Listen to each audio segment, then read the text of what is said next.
Jopith maromo 2,500 e kaunti ma Siaya matimo ohala mar pith rech oyudo kony kowuok e migawo mar pur e kaunti no kane omigi chiemo mag rech ma nengone romo $28.6.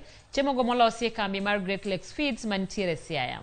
Kane oloso e kinde nyasi mane okelo kamoro achiel jopur, gavana ma Siaya James Orengo olero ni chiemb rechgo mapek gi romo tan 98.3 en mana ni tend kaunti no dhi nyime gi nyuolo rech e kedo gi midhiero mathoth moluoro pith rech ka ohand rech e achiel kuom ohala masiro ochumi ma Siaya.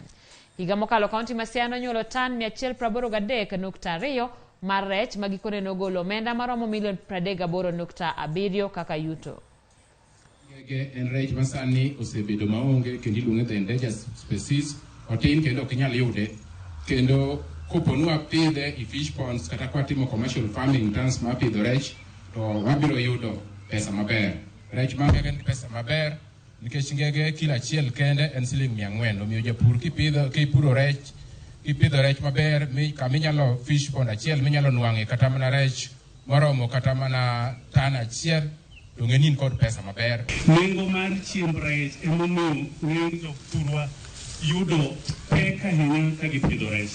Emomiyo sirikal mar nyalore ma wantie sani nyocha oneno kwaloso supplementary budget mwanyiewo ne jopur mag rech chiemo mag rech mondo wa reduce kosgi mar production.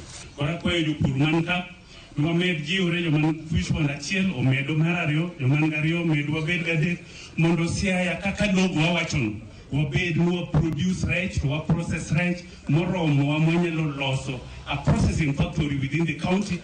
An gi geno na adier ka wanyalo pidho rech e yo mowinjore kendo tiyo gi technology mowinjore gi fish feeds mowinjore to onge gimomiyo fish processing inyalo timo oko ma Siaya.